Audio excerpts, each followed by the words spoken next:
अब हमें क्या देखना है? अपवर्तन। क्या देखना है? अपवर्तन। अभी तक क्या देख रहे थे? परावर्तन।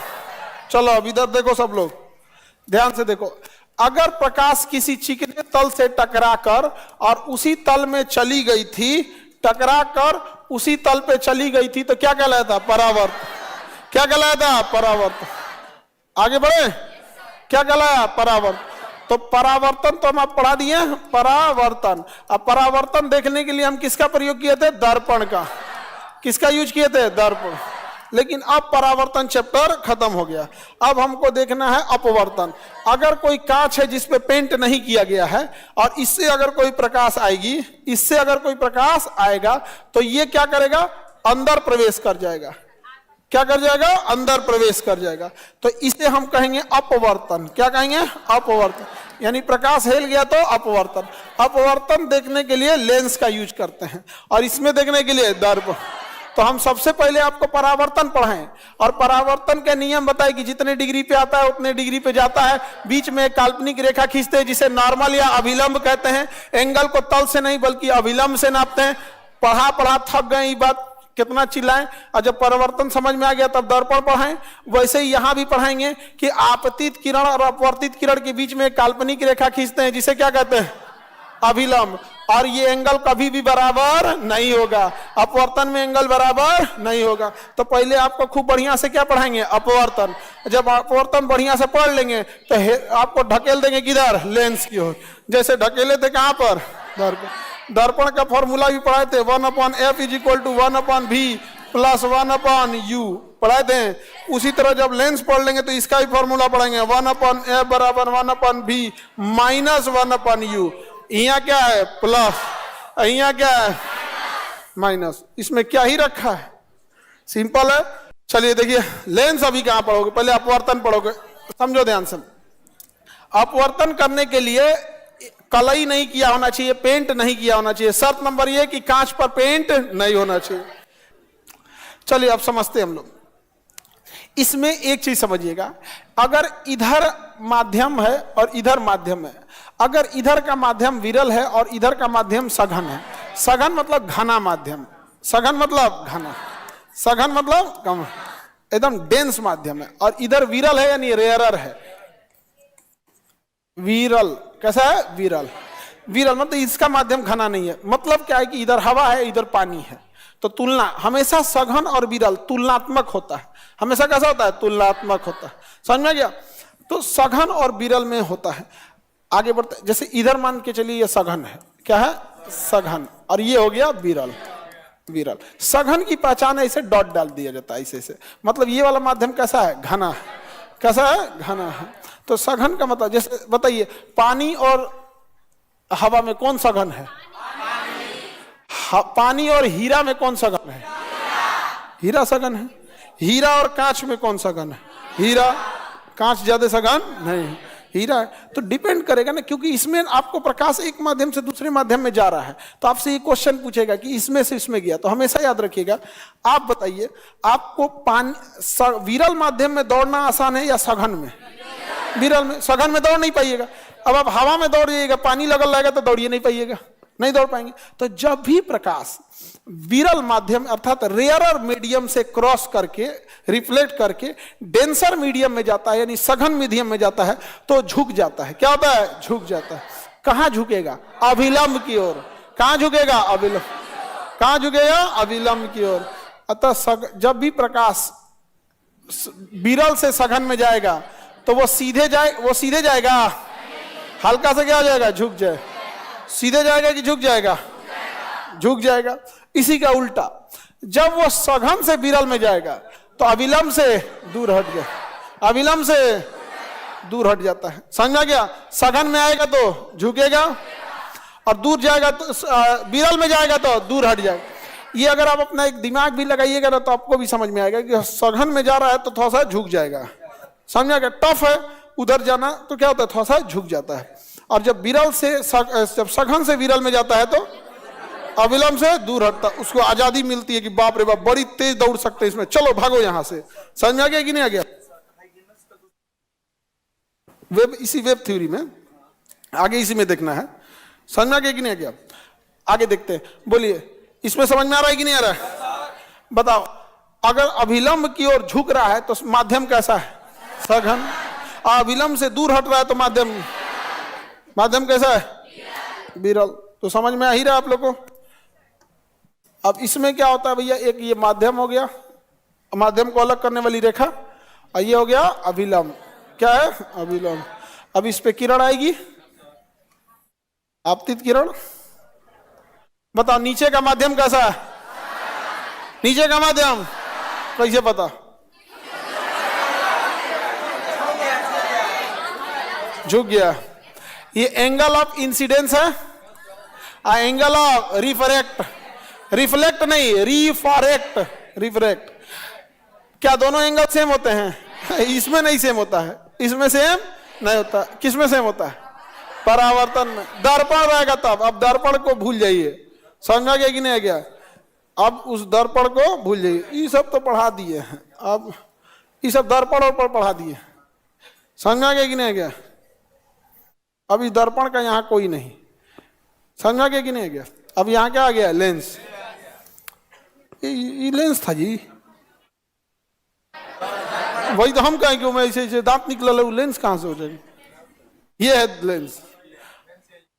ये समझ में आ रहा है? अब देखिए इसमें 3 गो फॉर्मूला समझिएगा। ये आपतन कोण है, ये अपवर्तन कोण। तो इन दोनों में परावर्तन हो रहा है या अपवर्तन हो रहा है? कितना अपवर्तन होगा इसी को कहते हैं अपवर्तनांक। क्या कहेंगे? अपवर्तनांक को म्यू से दिखाते हैं। किसे दिखाते हैं? म्यू। अपवर्तनांक का फॉर्मूला होता है कि साइन आई बटा साइन आर। साइन आई बटा साइन आर, इसने दिया था स्नेल ने। किसने दिया था? Snell. Sine i by sine r. बताइए अपवर्तनांक कितना अपवर्तन होगा, इसी को हम रिफ्रैक्टिव इंडेक्स कहेंगे। क्या कहेंगे? Reflective index. रिफ्रैक्टिव इंडेक्स याद रहेगा? अपवर्तनांक। हाँ रिफ्लेक्टिव नहीं जी, रिफ्रैक्टिव एक जैसा सुनाई देता है। रिफ्रैक्टिव इंडेक्स और रिफ्लेक्शन तो भूल जाइए आप लोग। तो बताइए स्नेल का नियम म्यू बराबर साइन आई बटा साइन आर। एक और होता है म्यू बराबर होता है सी अपॉन भी। म्यू बराबर सी अपॉन भी। प्रकाश की चाल बटा वस्तु की चाल। प्रकाश की चाल बटा वस्तु की चाल। समझा गया कि नहीं है? तो इसमें भी देगा आपको न्यूमेरिकल निकालने के लिए। तो दोनों में इजी है। जैसे अगर दे देगा कि आपतन कोण 60 डिग्री है, अपवर्तित कोण 30 डिग्री है, तो करना क्या है? साइन 60 डिग्री बटा साइन 30 डिग्री वैल्यू रख के निकाल लेंगे। या फिर वो कह देगा कि ये तो विरल माध्यम है, वायु है, तो वायु में प्रकाश की चाल सी होती है। क्या होती है? सी। और कह देगा हीरे में प्रकाश की चाल अलग है, तो हीरे में अलग होगी। तो भी का मतलब होता है माध्यम में प्रकाश की चाल, चाहे वो हीरा में बोलेगा, पानी में बोलेगा या तेल में बोलेगा। इसका 3 × 10 के पावर 8 तो पता है। समझ में आ गया कि नहीं आ गया? साइन सी क्या हो जाएगा? सी बाई बी। क्या हो जाएगा? सी बाई बी। याद रहेगा? म्यू का 2 फॉर्मूला याद रहेगा। म्यू का तीसरा भी फॉर्मूला होता है। आपके इसमें तीनों फॉर्मूला लिखा होगा। अरे छोड़िए, इसमें यहां समझिए ध्यान से। और इसमें लिखा है, हम बता देंगे। वो एक जगह पहले यहां समझो, आर बाई भी होता है। आर बाई भी, जैसे यहां सी बाई भी है ना, वैसे होता है real upon virtual. Real upon virtual, real upon virtual, real upon virtual. तो म्यू के कितने फॉर्मूला याद हुआ? म्यू का कितना फॉर्मूला? 3। अभी तीनों पे आगे न्यूमेरिकल बनाना है, बहुत सिंपल होता है। अगर एंगल दिया होगा तो स्नेल का नियम sine i by sine r. Speed दिया होगा तो सी बाई भी, और गहराई दिया होगा तो R by B. C by B, R by B, I by R, I by R. अपवर्तन के कारण हमें कई ऐसी घटनाएं देखने को मिलती हैं। अपवर्तन, अपवर्तन मतलब रिफ्रैक्शन। क्या जी? रिफ्रैक्शन। इसके कारण हमें अलग अलग चीजों का इल्यूजन होता है। इल्यूजन मतलब जो चीज रियल नहीं है वो लगने लगता है, उसी क्या कहेंगे? इल्यूजन। क्या कहेंगे? इल्यूजन। इल्यूजन। देखिए इसमें एंगल सेम नहीं है, इसलिए एंगल सेम ना होने के कारण अपवर्तनांक पे कई चीजों का प्रभाव पड़ता है। गहराई का प्रभाव आर बाई भी, चाल का भी प्रभाव पड़े सी बाई भी, एंगल का भी प्रभाव है। इसलिए अपवर्तन में हमें कई घटनाएं देखने को मिलने लगती हैं। जैसे ये जो प्रकाश आ रहा है तारों से वो टिमटिमाता हुआ आएगा, क्योंकि वो फिक्स एंगल पे नहीं आ रहा है। आ तो रहा है ठीक है, वो टिमटिमाता क्यों है? क्योंकि बीच में वायुमंडल आ जाता है, और वायुमंडल आने की वजह से वायुमंडल हो जाता है सघन और अंतरिक्ष हो जाता है विरल। अंतरिक्ष है विरल, तो जहां वो तारा है वो है विरल, और जब वहां से प्रकाश चली है और जब वायुमंडल में आ जाती है तो क्या हो जाता है? टिमटिमाता इसलिए रहेगा क्योंकि हमारा वायुमंडल की भी सघनता एक जैसा नहीं है। बहिर्मंडल कम सघन, आयन मंडल उससे ज्यादा सघन, मध्य मंडल उससे ज्यादा सघन, आयन मंडल समताप मंडल और ज्यादा सघन, अक्षोभ मंडल और सघन।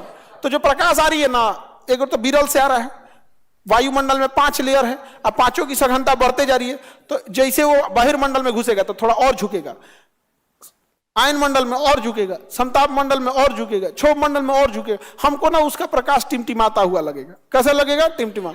तो वायुमंडल में तारे टिमटिमाते हैं, किस कारण? ट्विंकल ट्विंकल लिटिल स्टार, हाँ? तारा का टिमटिमाना, तारा का टिमटिमाना, तारा का टिमटिमाने के कारण, तारे के टिमटिमाने के कारण अपवर्तन होता है। समझ आ गया कि नहीं? अपवर्तन होता है तारे के टिमटिमाने के कारण। आप देखेंगे अगर कोई चीज जल में रखा है, जल में रखा सिक्का, जल रखा सिक्का, सिक्का या क्वाइन, वो थोड़ा सा ऊपर उठा हुआ दिखता है। जल में रखा हुआ सिक्का, मछली या कुछ भी वास्तविक गहराई से थोड़ा सा उठा हुआ दे, क्या होता है? उठा हुआ प्रतीत, उठा हुआ प्रतीत होता है कि नहीं होता? समझ में आ रहा है कि नहीं? आप देखिएगा यहाँ पे तो उठा हुआ थोड़ा सा प्रतीत होता है। आगे बढ़े, उसका डायरेक्ट आप उसको नहीं ला सकते हैं। जल में कोई चीज रखा तो उसकी गहराई अलग लगी। अब हमारा वायुमंडल जो है, वायुमंडल में भी पानी की मात्रा है, वाष्प है, जल वाष्प है, वही ना बरस जाता है। हम लोग जो भाप छोड़ रहे होते हैं, सांस खाना पीना बना रहे होते हैं, सब जलवाष्प वायुमंडल में चला जाता है। तो वायुमंडल में भी अगर कोई चीज है ना तो वो भी थोड़ा सा उठा हुआ दिखेगा। जैसे ये हमारा पृथ्वी है, और पृथ्वी में यहाँ सूर्य डूबने के टाइम इधर हो जाएगा, उगने के टाइम इधर हो जाएगा, इधर हो जाएगा सूर्य। और हमें दिखना तब चाहिए जब सूर्य इस लेवल पर आए, जब सूर्य इस लेवल पे आएगा तब ना दिखना चाहिए। लेकिन समझिए अपवर्तन का काम क्या होता है? किसी भी चीज को अपनी वास्तविक गहराई से उठा के दिखा देना, रियल गहराई से उठा के दिखा देना। अब समझिए अभी सूरज निकला नहीं है, अभी सूरज निकला नहीं है, जब इस लेवल तक आएगा तब ना दिखेगा। लेकिन वायुमंडल में हो गया अपवर्तन, अब इसकी वास्तविक गहराई से उठा के दिखा दिया, तो सूर्योदय होने के 2 मिनट पहले ही दिख जाता है, और सूर्यास्त होने के बाद तक 2 मिनट तक दिखता रहता है। समझा गया? इस कारण अपवर्तन के कारण वायु हमारे दिन की अवधि में 4 मिनट की वृद्धि हो जाती है। वो उगने से 2 मिनट पहले ही दिख गया, और डूबला के 2 मिनट बाद तक दिख रहा है, डूबले के 2 मिनट बाद तक दिख रहा है। Any problem? सूर्योदय एंड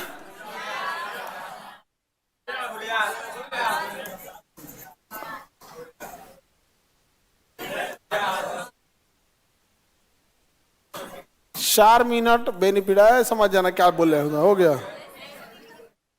इतना कौन लिखेगा? हो समझ में आ गया? 2-2 मिनट करके। अगर कोई चीज में, जल में अगर कोई छड़ी रखे हैं, जल में कोई छड़ी तो कैसा दिखेगा? तिरछा। जल में रखी छड़ी कैसी दिखेगी? कैसा दिखेगा? तिरछा। क्यों? अपवर्तन के कारण। क्यों? तो अपवर्तन की घटना याद रहेगा, तारों का टिमटिमाना, सूर्योदय और सूर्यास्त से पहले दिखना, सूर्य का लाल दिखना, प्रकीर्णन होता है, प्रकीर्णन। अभी प्रकीर्णन नहीं पढ़े हो लोग।